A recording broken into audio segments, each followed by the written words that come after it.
অন্তর্বর্তীকালীন সরকারের একটা আবার ওই যে দায়সারা ভাব দেখা গিয়েছে। আমরা সেফ এক্সিট মানে যে দেশ ছেড়ে পালাতে হবে এরকম না। এখানে যে সেফ এক্সিটটা দেখা গিয়েছে যে কোনো মতে জুলাই সনদ নামকাওয়াস্তে স্বাক্ষর করে নির্বাচনের দিকে যেতে পারলে হইল। এদের সংস্কার হোক আর না হোক, জুলাই সনদের আইনি ভিত্তি থাকুক আর না থাকুক, পরবর্তীতে নির্বাচিত সরকারে সেটা বাস্তবায়ন করুক আর না করুক, তাদের কাজ কোনো মতে স্বাক্ষরটা করে যেতে পারলে হইল। অন্তর্বর্তীকালীন সরকার একটা জুলাই সনদ স্বাক্ষরিত করবে, তো সেই জুলাই সনদ স্বাক্ষরিত করার যে অনুষ্ঠান, মানে এনসিপির কথা বাদই দিলাম, সেখানে তো প্রধান অতিথিদের কাতারে বা সামনের সারিতে জুলাই যোদ্ধা, শহীদ পরিবার তাদেরই থাকার কথা ছিল।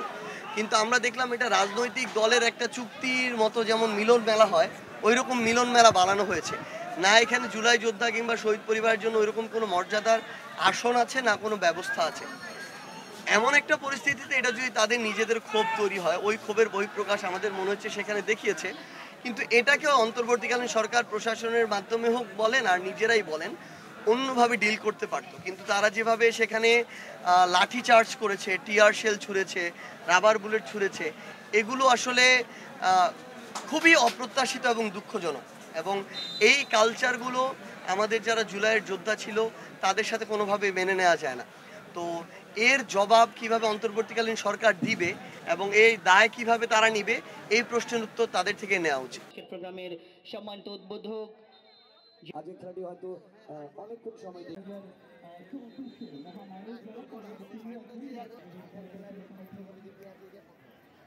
রংপুর প্রতিদ্বন্দ্বী নওগাঁ ফুটবল একাডেমি নওগাঁ দুই দলকে একটু উৎসাহ। এটা এর আগে চোখে পড়ে নাই, এই জন্য আপনাদের নিজেদের জন্য একটা করতাল। অতিথিদের স্টেজে ডাকেন। জি, আমাদের সকল মান্যবর অতিথি মণ্ডলীগুলি বরাবরের মতো তাকিয়ে চোখে সাউন্ড সবার এবং পঞ্চগড় আব্দুল জুনিয়র ফুটবল